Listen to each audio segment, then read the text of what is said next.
Hey cosas que un hombre nunca escribe, en ningún papel porque las leva en el pecho. Harold McCready nunca habló de lo que valía su tierra. Nunca habló del sacrificio que lo había costado pagarla. Y cuando murió, en septiembre, a las 5 de la mañana, con el sol apenas asomando sobre los campos de trigo de Cimarron County, ese levo consigo todo lo que sabía.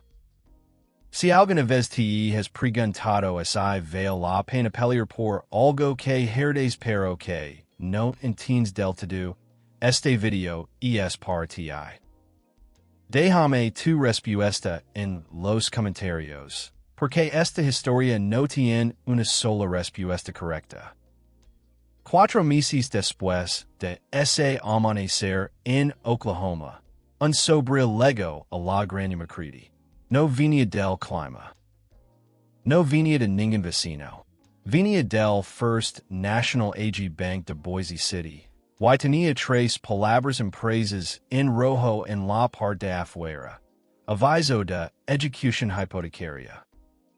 Dorothy McCready tenía 71 años. Su hija vivía en Dallas. Y la única persona que habría sabido exactamente cómo responder a ese sobre estaba enterrada en el cementerio de la Iglesia Bautista a 4 miles de allí. Lo que nadie en ese banco sabía era lo que el McCready había dejado escrito en un cuaderno de contabilidad guardado en el cajón de herramientas de su granero. Un cuaderno que llevaba 31 años registrando cada pago, cada cosecha, cada año seco, y cada deuda que alguna vez se había liquidado en esa tierra. Pero esta historia no empieza con el sobre. Empieza mucho antes, en el noroeste de Oklahoma, con un hombre que aprendió a medir el año no por el calendario, sino por la tierra. Harold McCready compró sus primeros 160 acres en 1979 con un préstamo del USDA, y el dinero que lo prestó su suegro, que nunca lo cobró pero que tampoco lo olvidó. Las tierras estaban en el extremo noroeste de Oklahoma, donde el panhandle empieza a aplanarse hasta parecer que la tierra y el cielo se juntan, sin que nadie les haya dado permiso. Cimarron County, el condado más seco del estado. El sitio donde la gente que se queda porque no conoce otra manera de vivir. Hal creció en esa tierra. Su padre había cultivado trigo en el mismo tipo de suelo castano y arceloso. El tipo que se raja en agosto si no lo suficiente y que huele la tierra mojada en abril de una manera que ningún jardín de ciudad puede imitar. Cuando compró su parcela, tenía 27 años, una camioneta 1971 sin aire acondicionado, y la convicción de que el trabajo honesto dejaba algo en pie final. No era filosofía, era simplemente lo que había visto funcionar. Dorothy Simmons se casó con él en 1980. Era maestra de primaria en Boise City. Tenía carácter, paciencia para los números, y la clase de quietud interna que la gente equivoca con timidez hasta que le leven la contraria y se dan cuenta del error. Ella no había crecido en el campo, pero aprendió a leerlo como aprendió a leer a sus alumnos. Con atención lenta, sin apuro. Juntos construyeron la vida de una manera muy específica. Él manejaba la tierra, él manejaba el dinero. Él sabía exactamente qué parcela necesitaba cal, y en qué año. Ella sabía exactamente cuánto quedaba en la cuenta de operations y qué pagos vencen en enero. Era una sociedad que nunca se escribió en ningún contrato y que nunca necesitó uno. Ampliaron la operación dos veces. In 1991 compraron los 80 acres del norte, la parcela que lindaba con la acequia del condado. In 2003 arrendaron otros 60 acres del vecino Delbert Pruitt, que estaba demasiado viejo para cultivar y demasiado orgulloso para vender. Para 2010, los McCready tenían 320 acres propios, trigo rojo de invierno como cultivo principal y unas 40 cabezas de ganado criadas en el potrero del sur. No eran ricos. No se comportaban como si lo fueran ni lo pretendían. Hal uso la misma marca de overall azul marino desde 1987. Guardaba los coupons del supermercado en un sobre de papel craft pegado a la puerta del refrigerator. El año que la cosecha de trigo fue buena, salían a cenar al restaurante de la esquina. El año que fue mala, hacía sopa de frijoles 3 veces a la semana y nadie se quejaba. René había legado al mundo en 1978, 2 años antes del matrimonio, hija de una relación corta que nunca discutió en detalle. La adoptó legalmente cuando René tenía 4 años.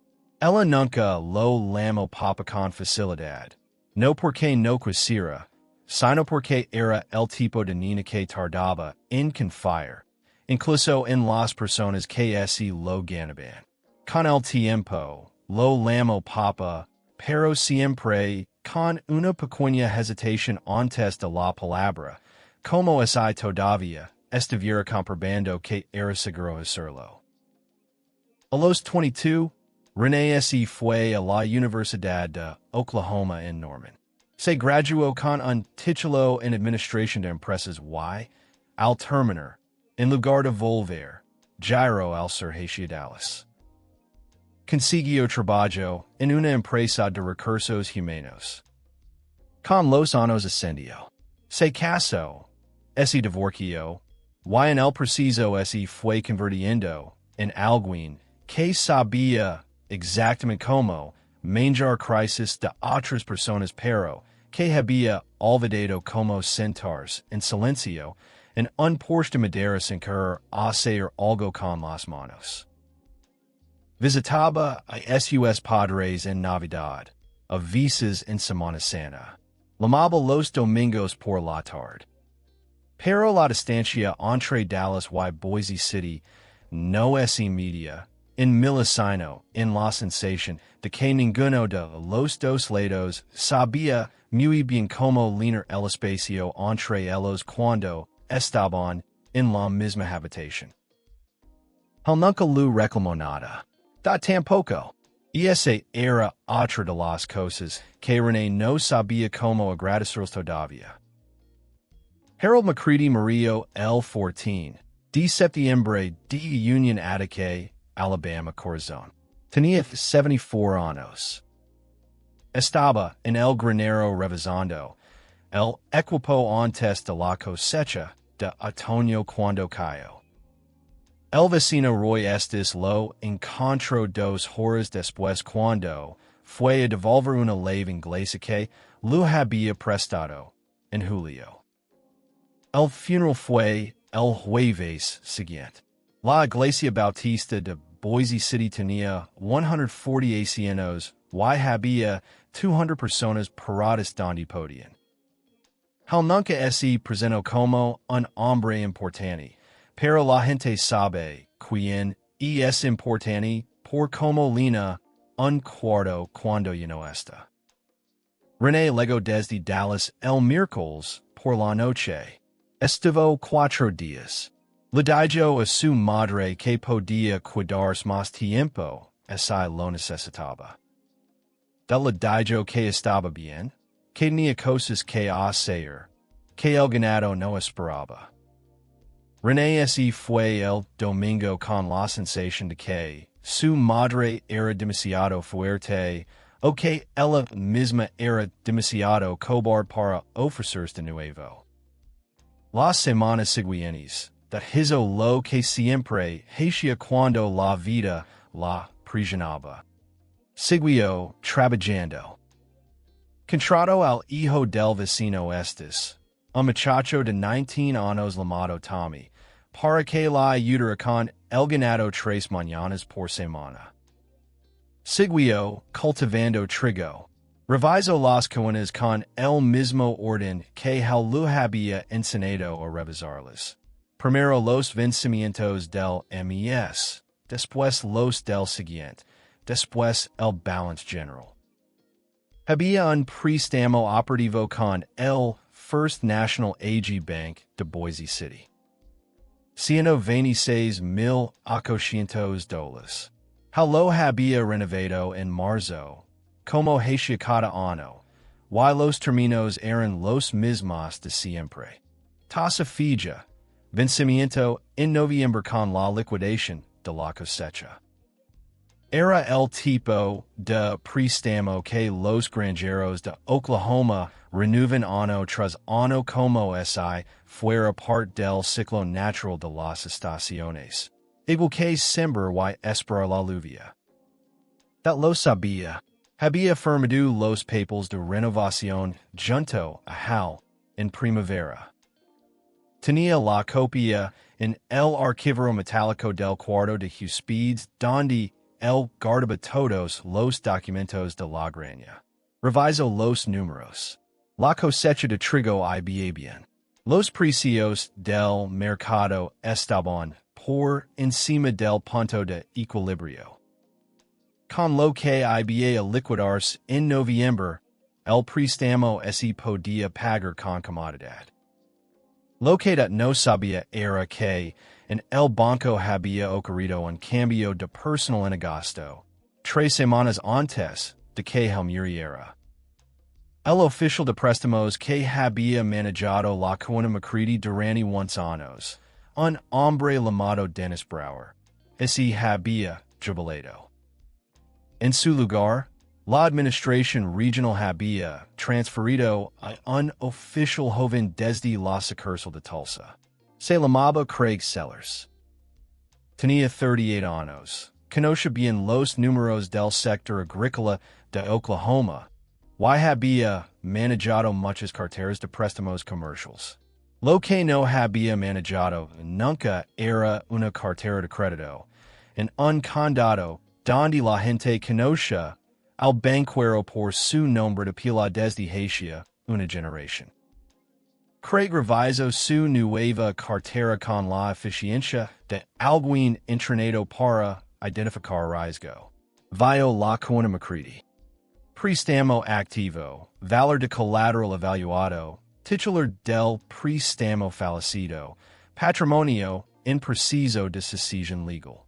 En su análisis, todos esos factores sumaban incertidumbre. Y su protocolo anti incertidumbre era uno solo: proteger al banco. El 18 de enero, 4 meses después de la muerte de Hal, el sobre legó a la granja. Aviso de ejecución hipotecaria. El banco solicitaba el pago completo y inmediato del préstamo operativo, o la cesión del colateral identificado en el contrato, los 80 acres del norte. Dat leo el sobre 3 veces. Luego lo puso sobre la mesa de la cocina y fue a hacer café. René legó ese mismo fin de semana. Dat la había llamado sin entrar en detalles. Solo la había dicho que había recibido un papel del banco y que necesitaba que alguien lo echara un vistazo. René estaba en la puerta el sábado a mediodía con una maleta pequeña y una expresión que mezclaba preocupación con algo más difícil de nombrar. Leo el aviso. Leo los términos. Llamó a un abogado que conocía en Oklahoma City, un colega de su ex marido, que manejaba casos de derecho comercial. El escuchó los detalles y le dijo lo que Craig Sellers esperaba que alguien dijera. Que el préstamo era legalmente válido, que la sucesión lo heredaba con la misma obligación de pago, y que ese no había liquidez inmediata disponible. Lo más prudente podría ser negociar la sucesión antes de que el proceso judicial fuera más costoso. René se sentó frente a su madre, con el teléfono boca abajo sobre la mesa. Mamá, dijo. Necesito que me escuches. Dat la escucho. Escucho de du. La tacita en terms. Los plazos legals del proceso de ejecución en Oklahoma, la opción de venta partial para liquidar la deuda. Escucho la part donde René le dijo que 320 acres en Cimarron County no valían lo mismo que hace 20 años, que los precios de la tierra habían subido, que con lo que se quería de una venta podía vivir cómodamente en Dallas o en cualquier otro lugar que quisiera, que no tenía que seguir haciendo esto sola. Cuando René terminó, de tomó su taza de café, miró por la ventana hacia el lot del norte, donde los talos de trigo estaban todavía verdes sobre la tierra oscura de enero, y dijo. Tu padre pagó esa tierra. No la voy a ceder porque, un muchacho nuevo, en el banco, no revisó bien los papeles. René exhaló despacio. Esta era la parte de su madre que nunca había sabido como manjar.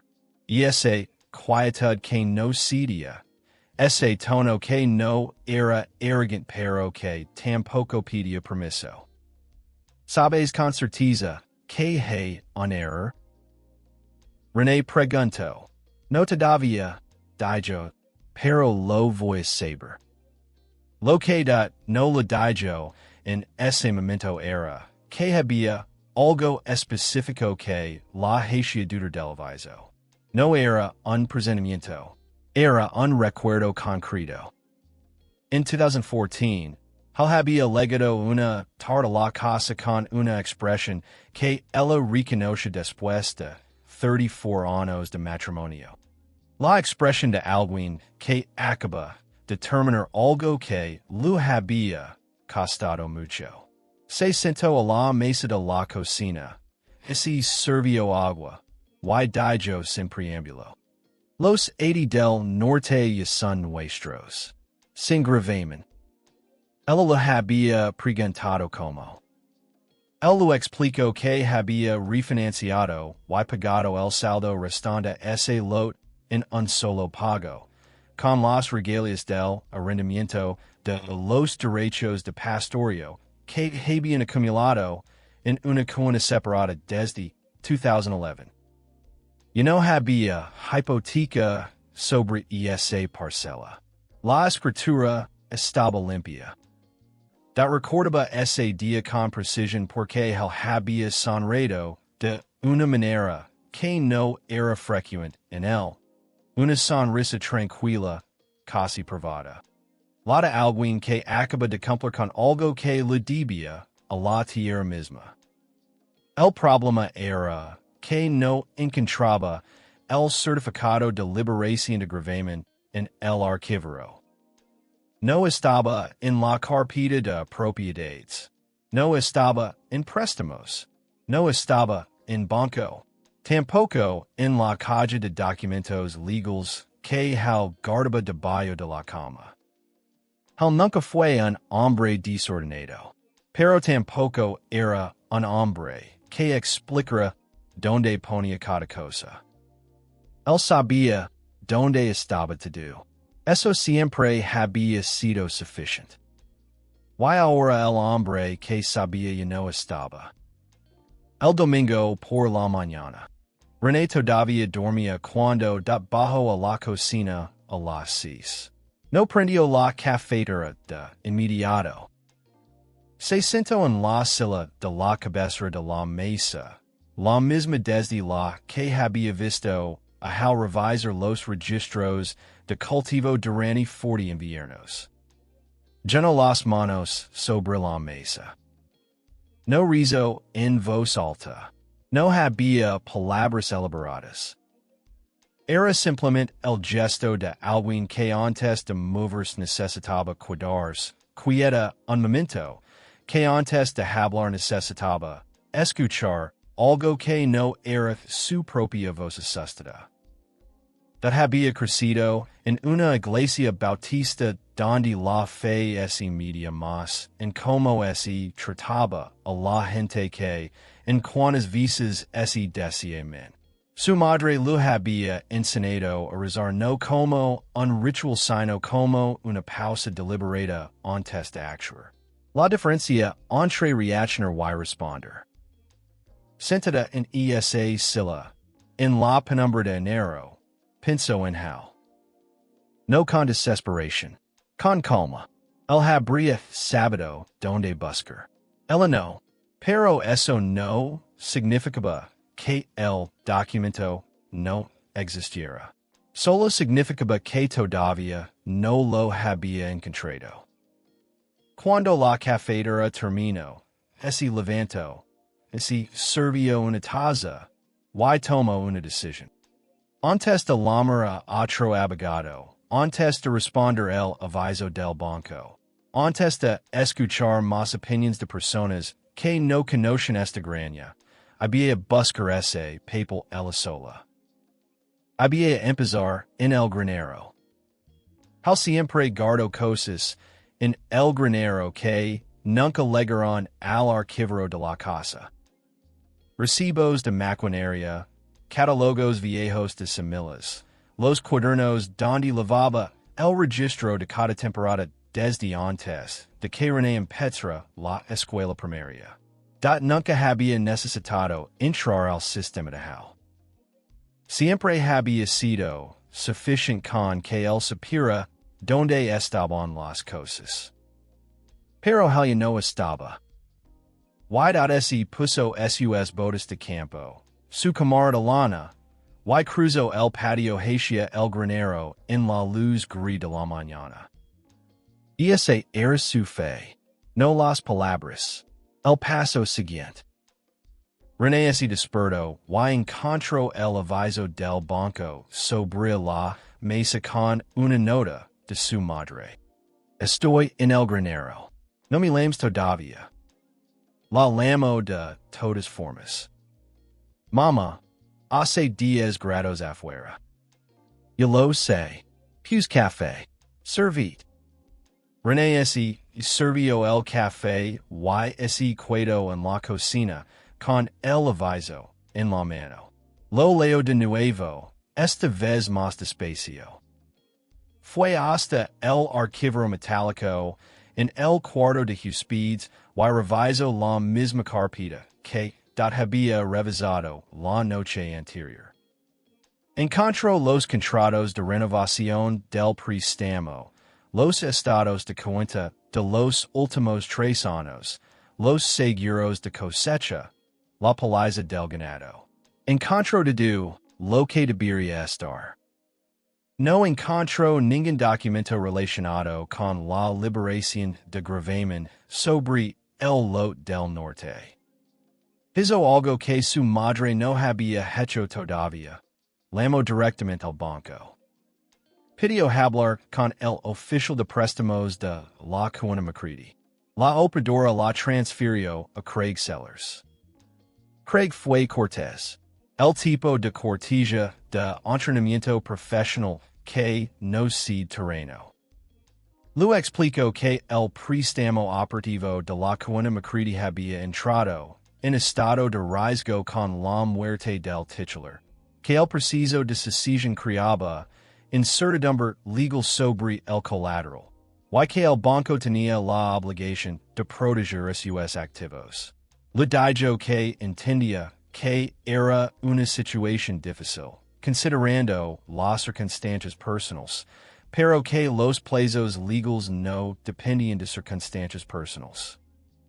¿Revisaron el historial completo de la cuenta? Preguntó René. Por supuesto, tenemos toda la documentación del préstamo vigente.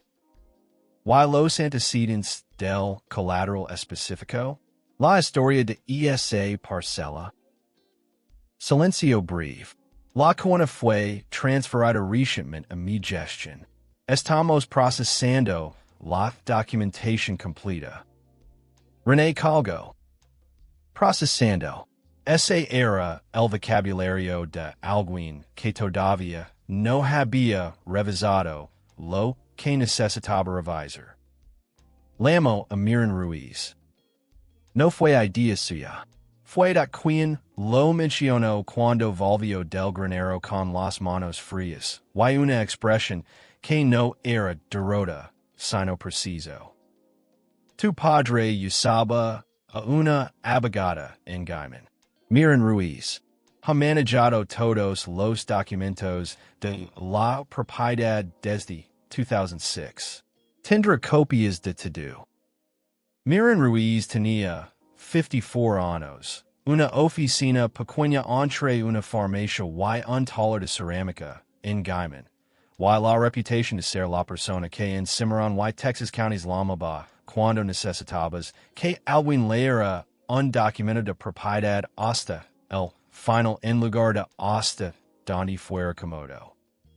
Había conocido a Hal en 2006 cuando él necesitó revisar los términos de un arrendamiento de pastorio con un operator de ganado de Beaver County.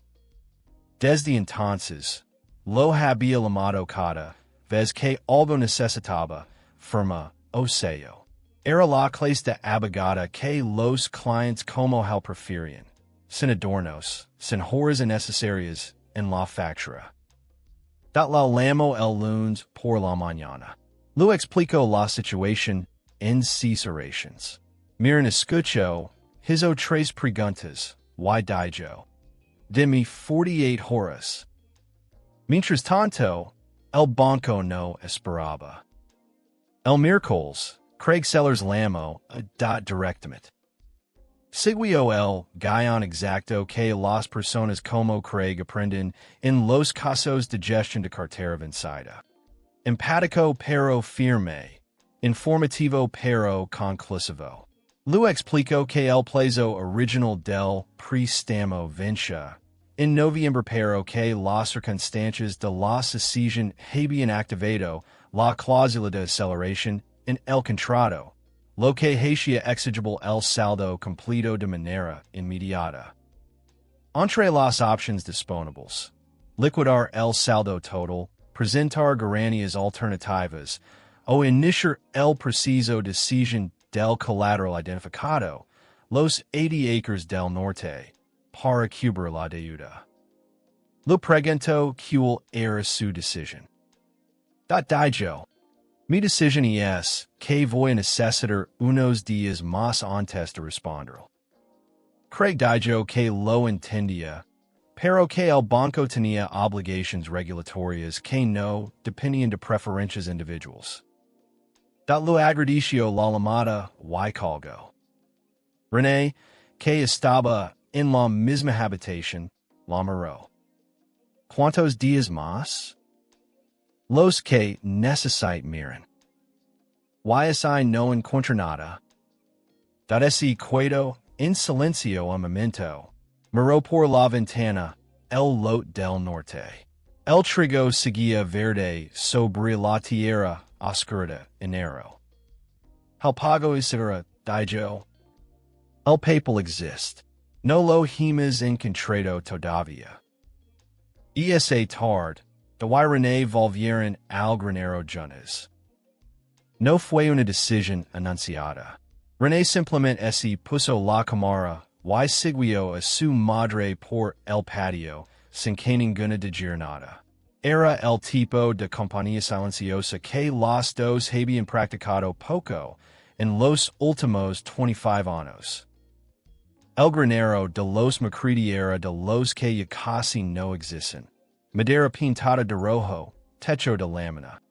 Con un loft donde el almacenaba sacos de semilla entre temporadas. En la pared del fondo había un banco de trabajo construido a mano con tablas de pino, con cajones de diferentes tamaños para tornillos, sellos de Huel, herramientas menores, y lo que llamaba sus papels de trabajo. Documentos que no eran suficientemente importantes para el archivo pero que tampoco se podían enterrar sin revisar. Dat sacó los cajones uno por uno. Encontraron recibos de reparación de maquinaria fachados en 2001. Manuals de uso de un tractor vendido en 2008. Una nota de un veterinario de 1999 con instructions para una vaca que ya no estaba viva desde hacía 2 décadas. El tipo de archivo que los hombres como el construyen sin cura, capa por capa, durante 40 años. Y entonces, en el segundo cajón de abajo, debajo de una bolsa de plástico con tornillos de diferentes tipos. René sacó un cuaderno de contabilidad de tapa dura verde. El tipo que venden en ferreterías para lavar inventarios. Con el nombre MCCREADY escrito a lápiz en la tapa, y debajo, Registros de Campo 1993 to 2024. Dat lo abrió en la última página con escritura. Era la letra de Hal, la misma letra pequeña, inclinada hacia la derecha, con los números escritos en columnas perfectamente alineadas.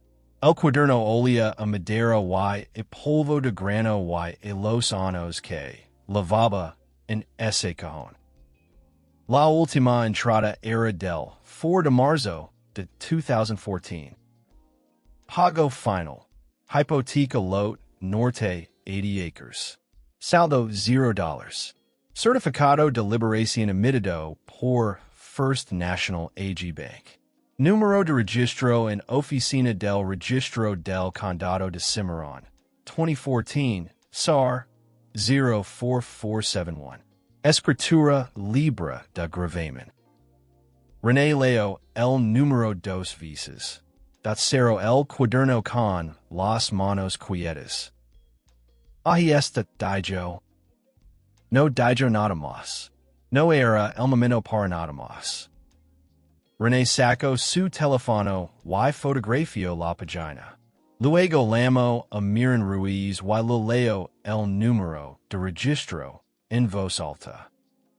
Miran dijo, demi esta tarde. Si ese número está en los registros del condado, mañana temprano tengo el documento. ¿Qué tan difícil es localizarlo? Preguntó René.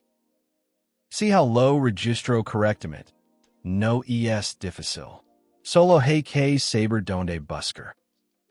Lo que René no dijo en ese momento, lo que pensó pero no articuló, era que su padre había registrado todo correctamente. Siempre lo había hecho. Era de esas personas para las que el desorden no era una opción porque el desorden costaba. Harold McCready nunca había pagado 2 veces por lo que ya había pagado bien la primera vez. Esa noche, René se quedó en la granja en lugar de manjar de regreso a Dallas. Se quedó sin que nadie se lo pidiera. Hizo sopa de frijoles, la misma receta de siempre, la que René había comido en los inviernos de su infancia sin pensar mucho en ella. Los dos comieron en la mesa de la cocina con el archivo abierto al fondo y el cuaderno verde entre ellos. En algún momento, René miró la silbacia al otro lado de la mesa, la silla donde se había sentado durante 40 años, y preguntó, ¿cuántas veces revisaba el esos cuadernos? Cada noche de marzo, dijo, antes de la temporada de diciembre, repasaba todo el año interior para por qué había salido bien, y que había salido mal. Decía que un granjero que no aprende de su propio ano anterior es un granjero que está pagando dos veces la escuela. René Asencio Despacio. No pregunto más. Pero ese quedo pensando en esos cuadernos, en esas noches de marzo, en los 31 años de entradas que nunca había visto.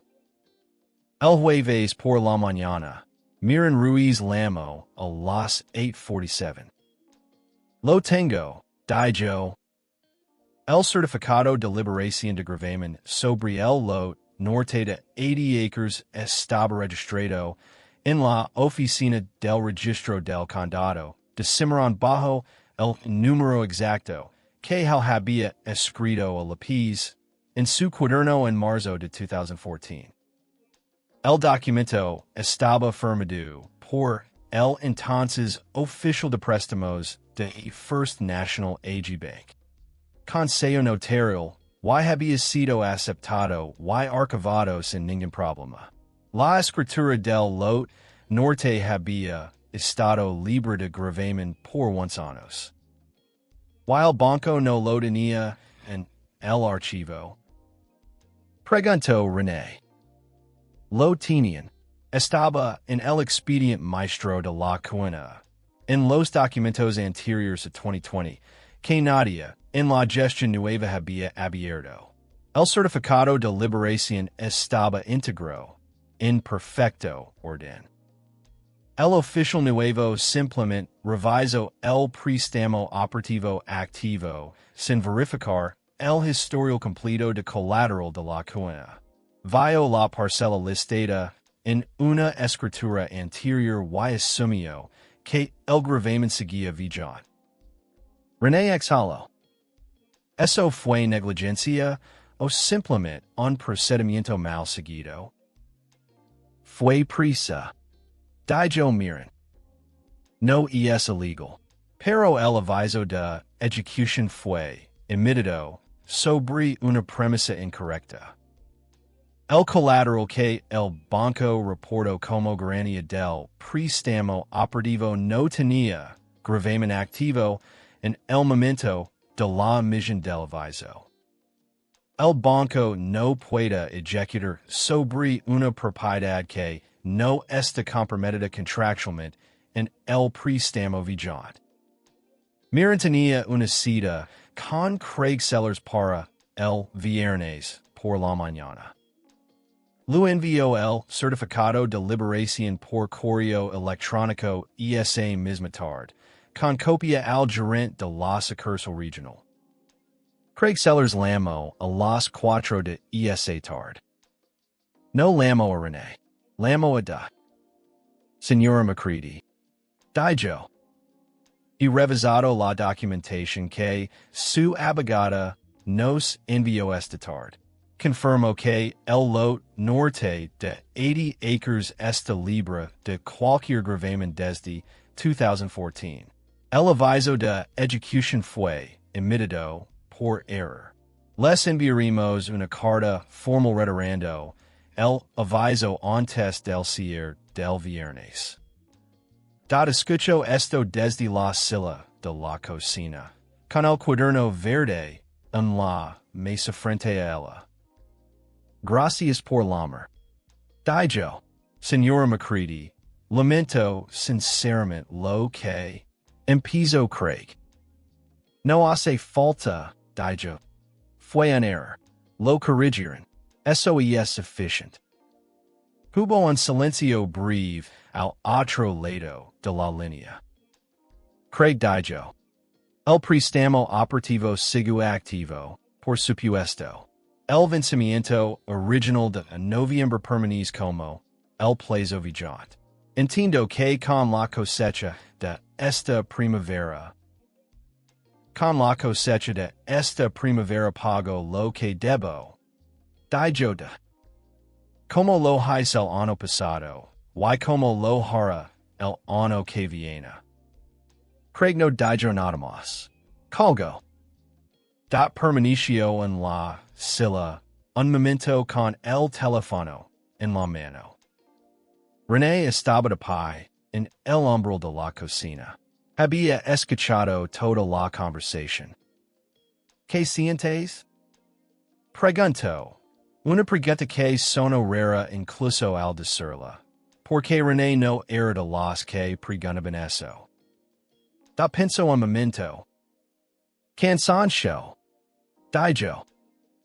¿Why que tu padre tenía razón en ser tan cuidadoso con los papeles? René se sentó frente a ella. ¿Sabes qué fue lo que más me impactó de todo esto? Dijo René después de un momento. ¿Qué? Que él lo tenía escrito. No en el archivero, no donde uno esperaría. En el cuaderno del granero. ¿Cómo es superior que algún día había necesitar buscarlo?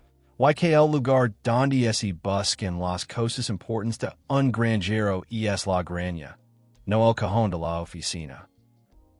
Dat sonrió apenas. Tu padre pensaba así.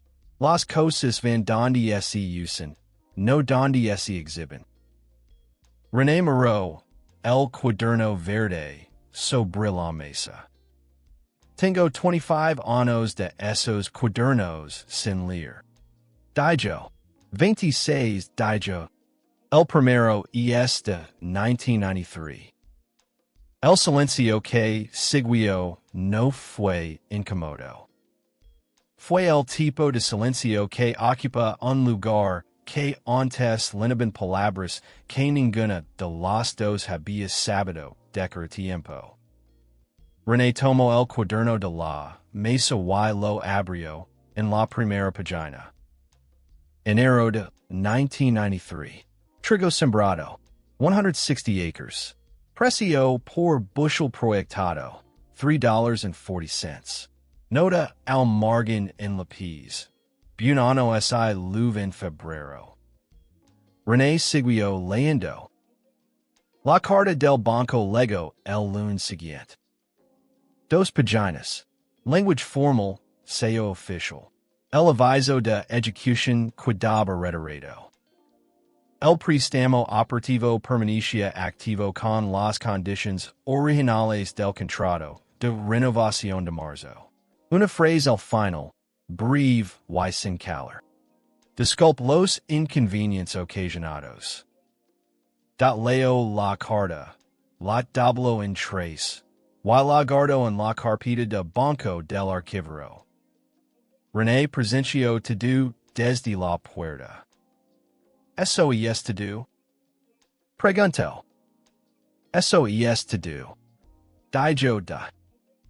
René había esperado algo más de ese momento.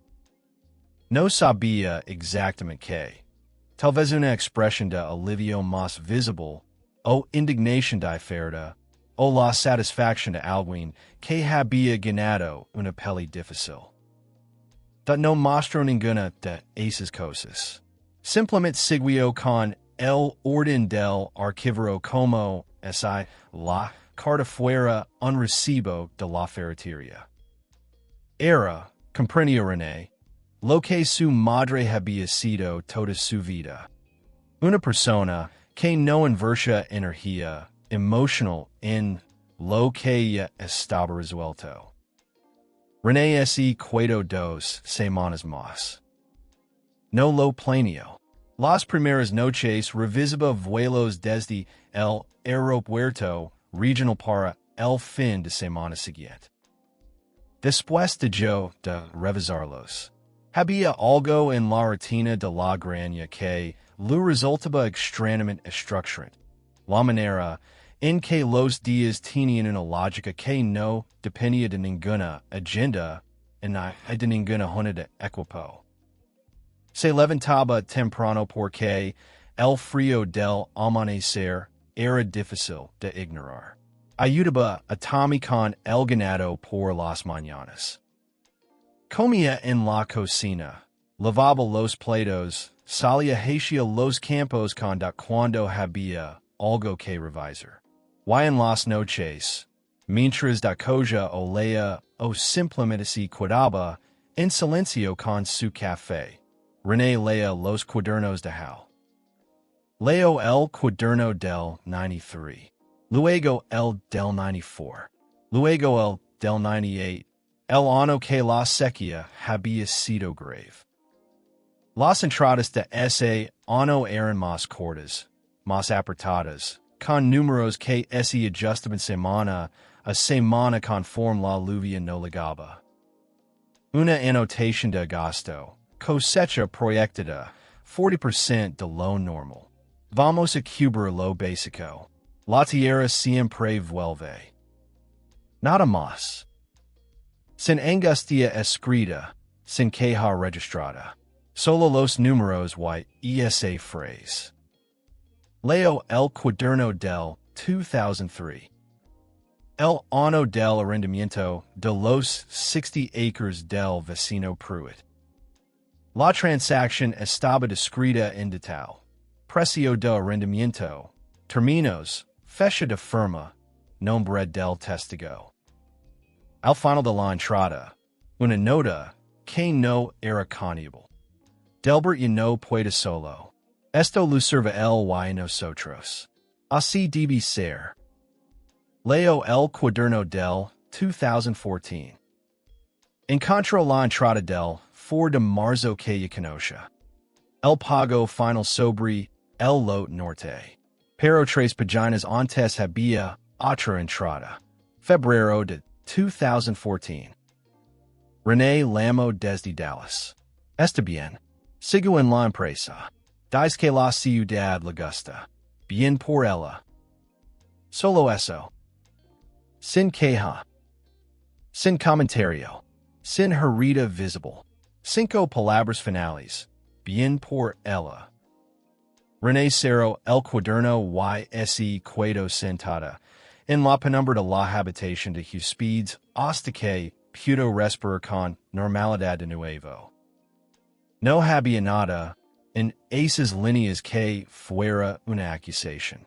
Era peor que eso. Era un hombre que apuntaba lo que importaba con la misma neutralidad con que apuntaba los precios del trigo, y que al registrar la llamada de su hija, simplemente había escrito que estaba bien. Como si eso fuera suficiente. Como si el hecho de que ella existiera y estuviera bien volviera el espacio, el cuaderno. René no lo robaba fácilmente. Lo había aprendido a no hacer en los años en que había convencido al mundo de que era la persona más funcional de cualquier habitación. Pero esa noche, en la cama de la habitación de Huéspedes, con el cuaderno verde apoyado en el pecho, logró hasta que se quedó dormida. Al día siguiente le dijo a que había a hablar con su oficina sobre trabajar desde Boise City los viernes y los lunes.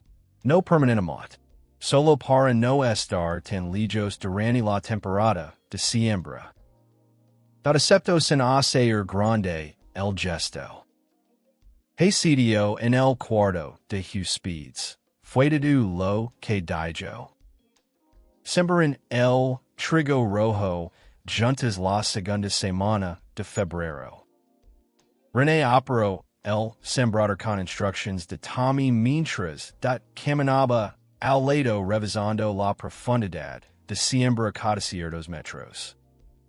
Era el mismo trigo rojo de invierno que él había sembrado en ese campo desde 1985. La misma variedad casi, el mismo suelo. Era la primera temporada sin él. Y también era la primera temporada que René veía de cerca. Ese año, la cosecha de trigo fue buena. No excepcional, buena. El tipo de cosecha que en los cuadernos de él habría merecido una entrada de media página con los precios por bushel, el rendimiento por acre, y una nota breve sobre el clima de marzo. René lo registró en un cuaderno nuevo, igual al verde, del mismo tipo, que venden en la ferretería de Boise City, con la letra cuidadosa de alguien que está aprendiendo a no tener miedo de seguir haciendo las cosas cuando la persona que las hace ya no está. El préstamo operativo se pagó en noviembre, como siempre. Llamó al banco a las 9 de la mañana del día que hizo la transferencia. Preguntó por Craig Sellers. Craig contestó. Lo informó que el préstamo McCready quedaría liquidado ese día.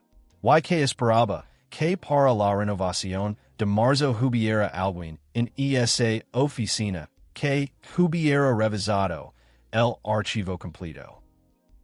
Craig dijo que sí. No dijo mucho más. Lo agradeció la atención. Y colgó. No hubo celebración. No hubo gesto dramático. Puso la tetera al fuego y esperó a que René bajara de su cuarto para el desayuno. La Granja siguió siendo la Granja. Los 80 acres del norte siguieron siendo de los McCready. Como lo habían sido durante 35 años. Como lo habían sido el día que el pagó el saldo final y escribió el número de registro en su cuaderno con lápiz. En un cajón del granero donde nadie lo habría encontrado por accidente, pero que alguien paciente, buscando bien, siempre habría podido encontrar. Ese era la clase de hombre que era Harold McCready. No pedía que lo conocieran. Solo pedía que cuando llegara el momento, alguien se tomara el trabajo de buscarlo bien. Si llegaste hasta aquí en la historia de Dewey, me gustaría preguntar algo antes de que te ibas. Hay algo que un padre, una madre, un abuelo tuyo dijo, un papel, un cuaderno, un acto calado, que solo entendiste mucho después de lo que valía? Déjame tu respuesta en los comentarios. Esos son los que me importa leer. Si esta historia te llegó, suscribe al canal. Cada video trae una familia diferente, una tierra diferente, una prisión diferente. Pero todas tienen en común una sola cosa, el peso real de lo que cuesta construir algo que valga la pena sostener.